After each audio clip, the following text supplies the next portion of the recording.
Bismillahirrahmanirrahim. Assalamualaikum warahmatullahi wabarakatuh. Perkenalkan, nama saya Nur Salsabila dengan NIM 200201500002, Prodi PTB 02, mata kuliah Konstruksi Jalan Raya 2, dengan tema metode perancangan perkerasan jalan.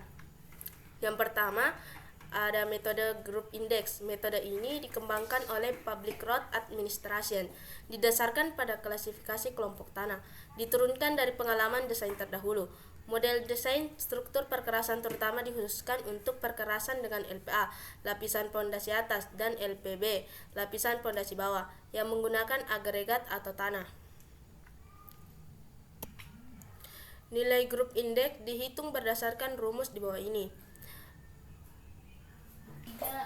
A. Sebagian dari persentase material yang lolos saringan nomor 200 yang lebih besar 35% dan tidak lebih besar dari 75% yang dinyatakan sebagai bilangan positif bulat antara 0 sampai 20.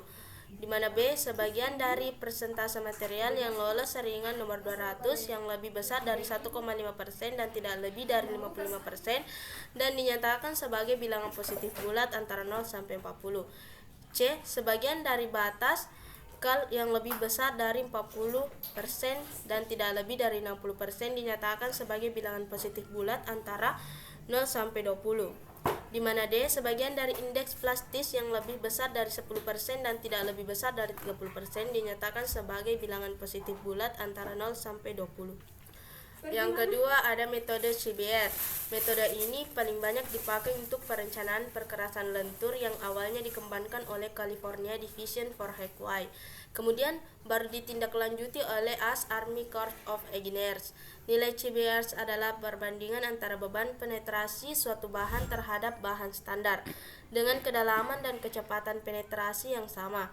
Di laboratorium, contoh tanah dimasukkan ke dalam silinder logam mol, diameter 15,24 cm dan tinggi 17,78 cm.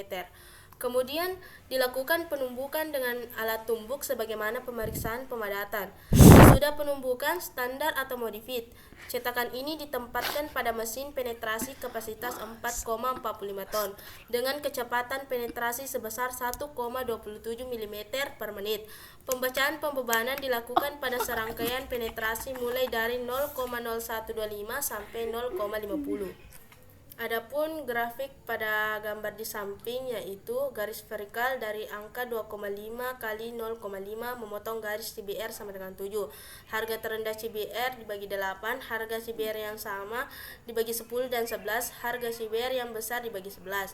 Didapatkan tebal perkerasan 28 cm dari T permukaan tambah T LPM F LPA sama dengan 28 cm per menit. Didapat dengan cara yang sama untuk CBR LPM sama dengan 20 dari TPM tambah LTPA sama dengan 1,2 cm. Maka dari CBR LPA 50 didapat TPM 5 cm. Jadi secara lengkap TLPM sama dengan 28 kurang 12 sama dengan 16 cm, TLPA sama dengan 1,5 dikurang 1,2 dikurang 5 sama dengan cm. Secara praktis dapat diambil tebal total diambil 30 cm sama dengan 17 cm LTPA sama dengan 8 cm per pem sama dengan 5 cm.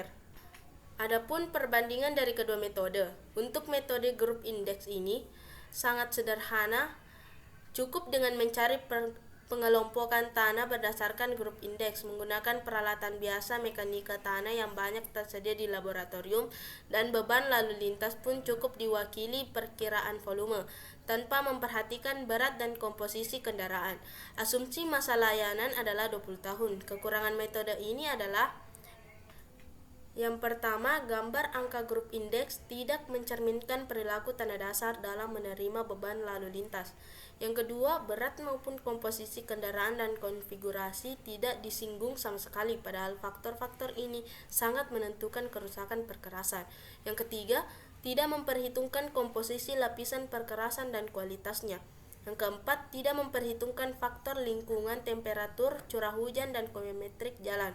Yang kelima, parameter kerusakan struktur perkerasan tidak terukur sebaiknya. Metode ini hanya digunakan pada analisa pendekatan saja. Sedangkan untuk metode CBR didasarkan hasil empiris dengan mengacu pada nilai CBR California Bearing Ratio. Pemeriksaan CBR dalam hal ini dilakukan terhadap tanah dasar. Dapat dilakukan di laboratorium atau di lapangan. Tentu dengan itu, pengaplikasian untuk metode ini menghasilkan hasil yang lebih akurat berikut. Keuntungan dan kerugian dalam metode ini. Keuntungan metode CBR ini adalah digunakan di mana-mana oleh banyak negara. Prosedur cukup mudah, dapat dilaksanakan laboratorium maupun di lapangan. Kekuatan lapis perkerasan lama dapat dievaluasi. Sudah memperhitungkan berat kendaraan, konfigurasi kendaraan dan konfigurasi sumbu dapat menghasilkan komposisi lapisan perkerasan dan bahannya. Kerugian metode CBR ini adalah sangat spesifik untuk bahan yang bersangkutan. Bila hasil terdahulu harus diikuti, prosedur tes harus benar-benar tidak menyimpang dari tes lama, tidak memberikan hasil yang akurat bila ada materi kasar, hasil yang dapat sangat sensitif terhadap perubahan kepadatan. Metode tidak memperhitungkan faktor lingkungan, parameter kerusakan struktur perkerasan tidak dapat langsung diketahui. Mungkin itulah dari saya. Sekian, wassalamualaikum warahmatullahi wabarakatuh.